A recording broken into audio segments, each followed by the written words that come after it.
Hi, it's Susan from Cup-A-Saurus. This is for a Gear Shop dog, and we are going to talk about our new product, the Sand-A-Saurus, that we announced last Friday on Valentine's Day when we did our Valentine's Day giveaway. And today we're going to do a demo of it. Fergie's not going to do the demo. My daughter's going to do the demo. So let's get right to it. But my least favorite part of making cups is the sanding. So we've come up with a solution to make that go a little bit more smoothly and a little bit faster. It's the Sand-A-Saurus. What you'll get in your box is 2 adapters for any drill, as well as a stand. Both are going to come with a plastic cover that is just to protect the shaft during shipping so that it doesn't puncture your box. So both of these can be removed and discarded upon receipt. There's 2 different sizes. This will be the exact same size as the foam-tastic that you received with your Turner or purchased a la carte. And this one is just a little bit bigger, wider, and also just a bit more dense for your larger cups. So we'll demonstrate putting the Sand-A-Saurus on several different cups today. You can use either of the adapters with any size cup. The larger, more dense adapter is recommended for the larger 40-ounce bottles and tumblers, but you can also use it for really any other size. The smaller one is ideal for smaller cups, 10-ounce, 16-ounce, 20-ounce. The only difference you'll find is probably going to be how tightly it holds the cup when you're trying to apply pressure for sand. There are several different ways that you can apply the adapter to your cup. One is simply shoving the foam down into the cup, applying a little bit of pressure. This foam is attached to the shaft to allow for you to easily pull it out. So there won't be any pushing this direction. You don't want to separate the foam from the shaft. I like to give mine a twist so that they're nice and snug and don't fall off. The other thing that I have found works really well if you're a wet sander is to take just a regular store brand sandwich bag, cut a small slit at the end of it that's large enough for the shaft of the adapter to fit through,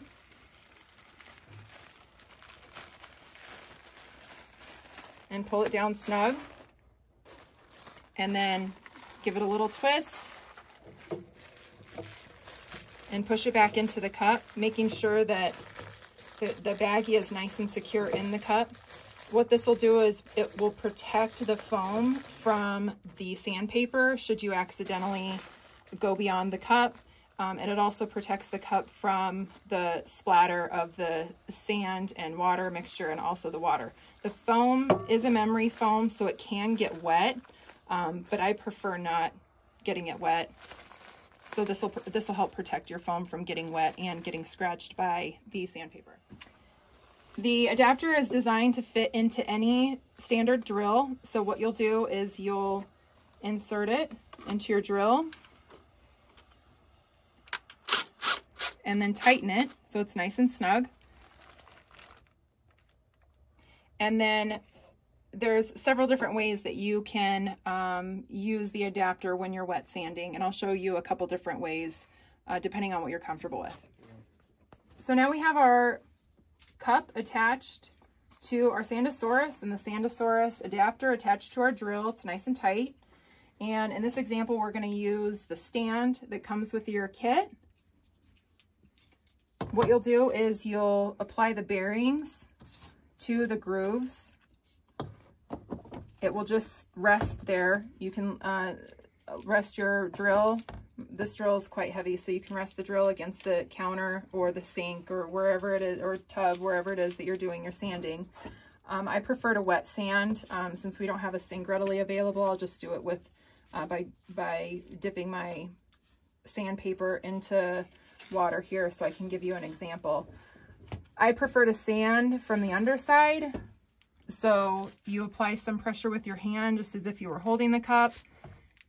Gently pull your trigger finger, and then depending on how blemished your cup is, you can just sand away.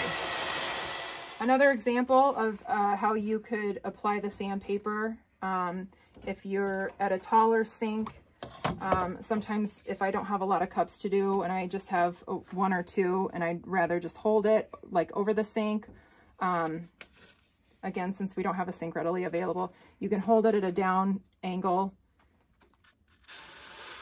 and sand.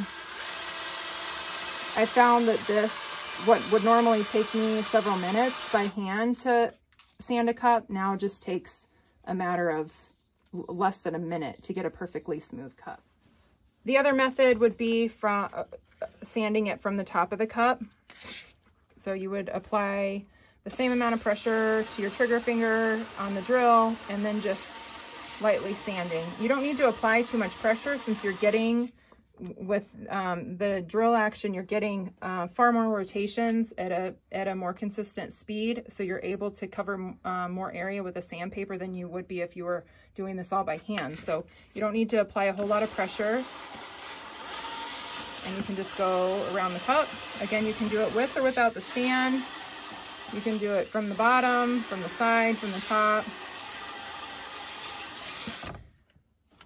Okay, so the end result will be that you have an evenly sanded cup that took you far less time than if you were hand sanding.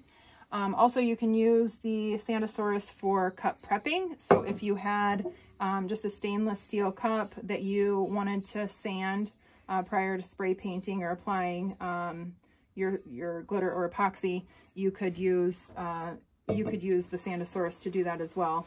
In any of the same methods. Wet at an angle, wet with the stand, and it would accomplish the same thing as if you were hand sanding it.